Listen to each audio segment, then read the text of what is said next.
Welcome to this episode of Unfoodable Side Dish. I'm Colleen Hagerty, and today I'm coming to you from Dublin, Ireland.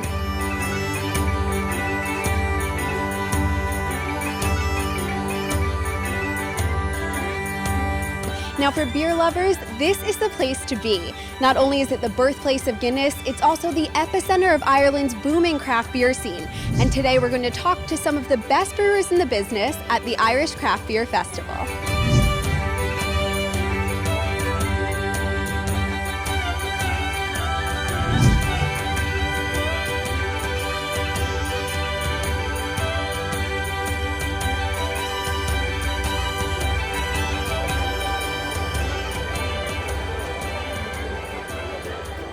So tell me about how this all got started here.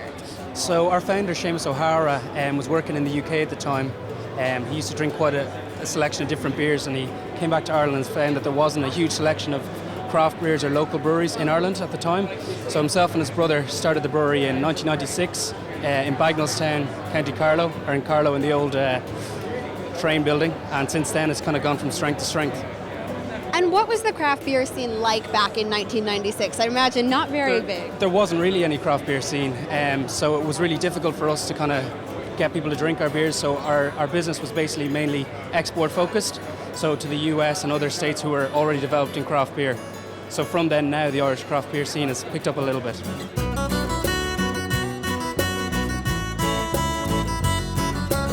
So what made you want to start Trouble Brewing? I don't know, I think I must have had a rush of blood to the head or lost my mind when I was out drinking one night. We was having a couple of friends, we were out having a few pints. We were big into craft beer. There wasn't really a whole lot of it in Ireland, and we thought maybe we'll go and make some beer. What's been your inspiration? I love the name here, the branding. What sort of inspired you for both the name and the beers that you have? We just wanted it. I mean, there was a lot of breweries around when we started.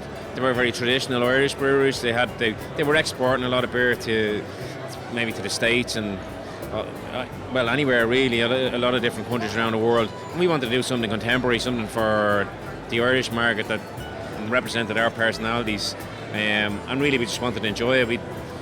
Myself and my cousin that set the company up, we'd been working in kind of serious jobs and corporate jobs, and we just wanted to do something that we enjoyed more so than, it wasn't about a paycheck. It was just doing what you love, I suppose.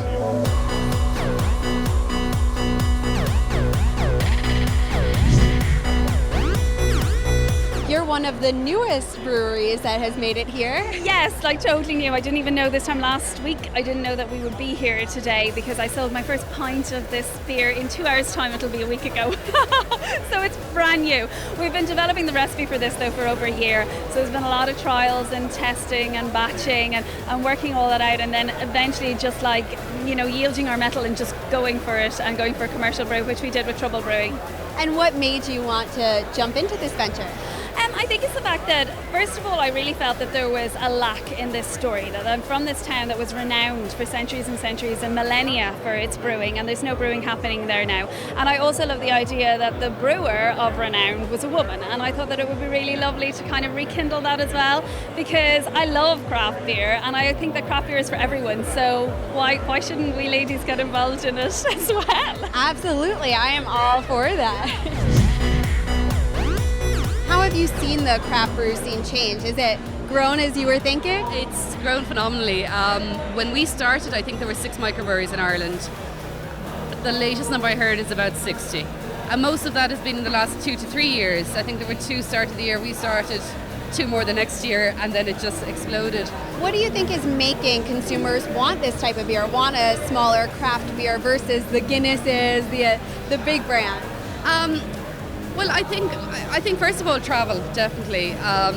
We always kind of thank Ryanair, the cheap flights, because people are going away to Europe for a weekend for, cheaply enough to go on a nice city break, seeing local beer, coming back, realising where's our local beer, or maybe seeking out local beer.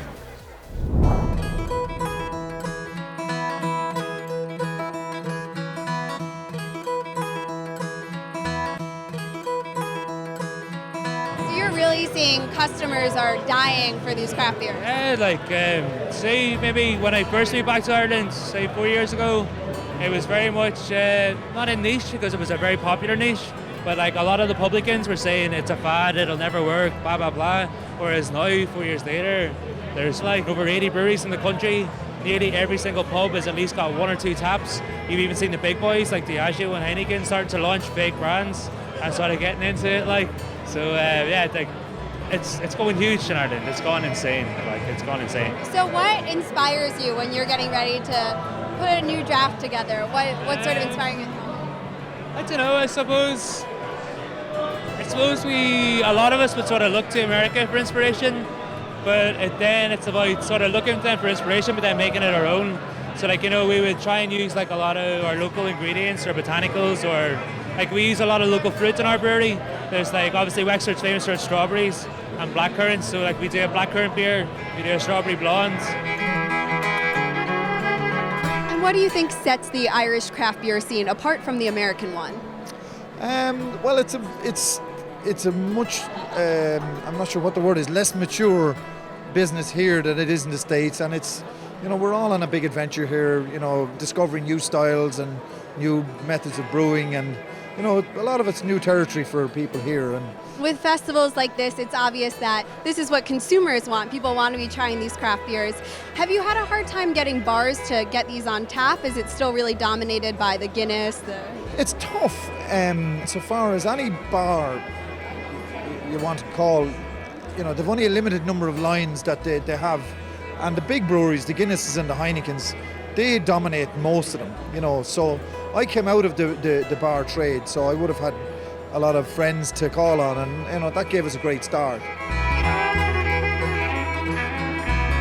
It does, it tastes fresh, it really does. You won't get fresher, it was only kegged yesterday.